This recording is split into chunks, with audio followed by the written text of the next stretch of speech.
Let's talk about love, baby. Let's talk about you and me. What the world needs now is love. Sweet love. Love is a many splendid thing. If you see a faded sign at the side of the road that says 15 miles to the love shack. Do you remember what it was like pre-pandemic, when you could leave your house for more than just daily exercise? You used to be able to go to the pub or the club. Do you remember that? Maybe that's where you met your partner. Or maybe you met them at work. Or perhaps you met them at university. Or perhaps your mother, who just happened to be the Queen, was arrested for high treason, leaving you heartbroken and locking yourself in the palace, until one day one of your many suitors throughout the city managed to deliver you a love letter in a hope to ease your sorrow and bring some joy to your otherwise miserable life. Okay, well, if any of that sounded like you, then let's talk about Love Letter.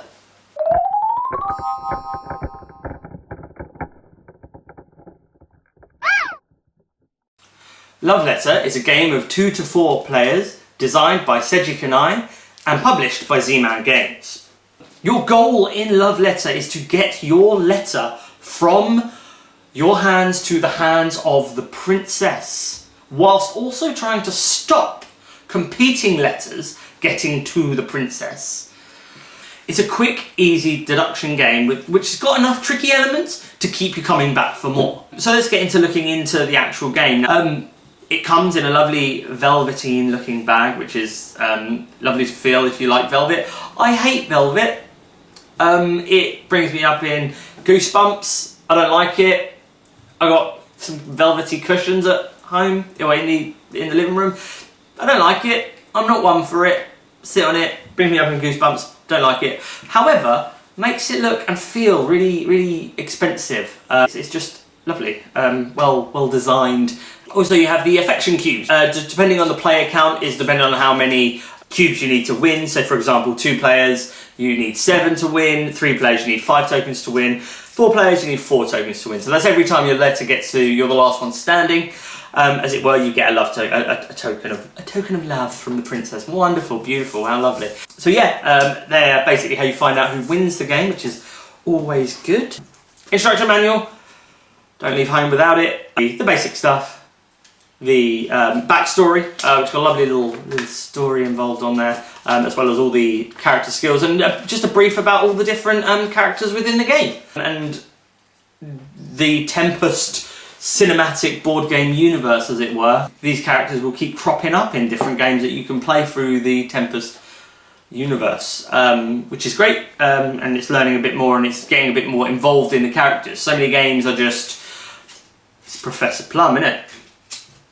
Mrs. White, Reverend Green, there he is, he's Reverend, he wears green. One of the things that is really important about this game is this little card here. Not only is it the quick setup guide, so you don't have to go through the entire instruction manual to know how to play the thing, on the back is a list of cards, which tells you about the powers of all the cards in the hand, which is great for one. The other thing is that it tells you how many of each card type are in the deck. So if someone, for example, has played the Baron, then you know there's only 2 Baron cards in the deck, so there's only one, and if you have that, you know no one else has a Baron. And then obviously you've got the cards, the lovely cards. You didn't see that. In Love Letter, you are dealt 1 card. And you draw a card, and you discard a card. That's it. That's the game. However, what makes it a little bit different is that each card has its own great power. And you know what they say about great powers? Right? Exactly. Higher electricity bills, bigger tariffs, melting polar ice caps, and extinct polar bears. And great responsibility. The guard means you can guess the card in the player's hand and eliminate them from the game if you're correct. The priest lets you look at another player's hand. The baron lets you compare hands with another player, and the lower hand is eliminated from the game. The handmaiden means you're protected until the next turn, meaning that you have no ill effects. The prince may make any player discard their hand. The king means that you can take the hands of another player. The countess must be discarded if you're caught with a king or prince. And finally, the princess. Discard this card, you will be eliminated from the game. Do not, under any circumstances, discard this card. All this means is, if you're holding on to a higher card, that's great, and it's going to give you early gains. However, you're then going to be at risk of being a target.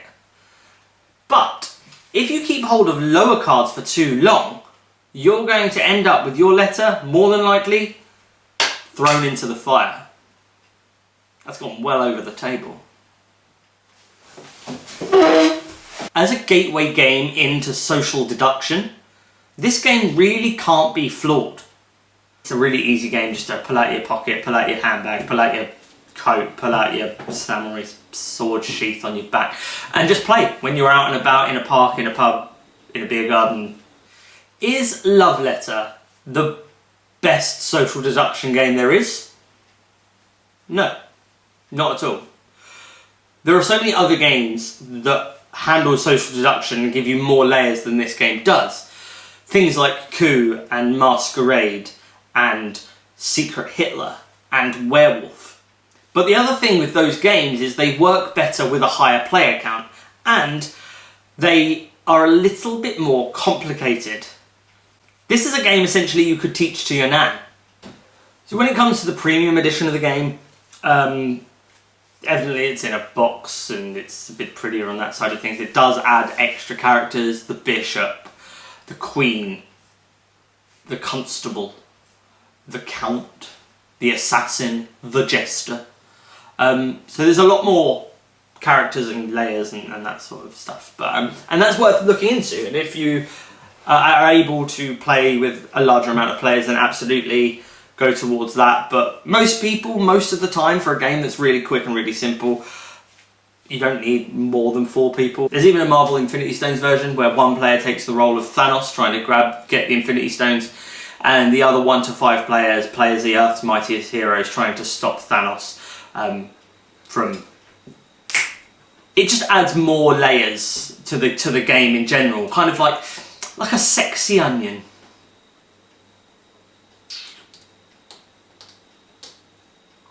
Yeah, like a sexy onion. I said it.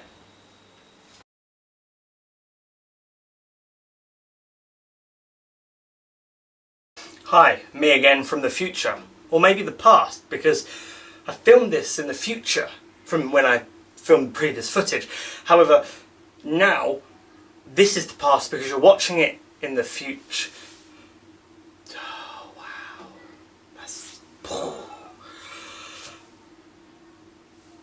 What I wanted to say is, please, if you enjoyed the video, I would love a little thumbs up if you could tick the like box, if you could subscribe to the channel, and if you want to, hit that little bell icon to get notified when new content arrives on the channel very soon. Thank you so much for watching, and as for now, goodbye.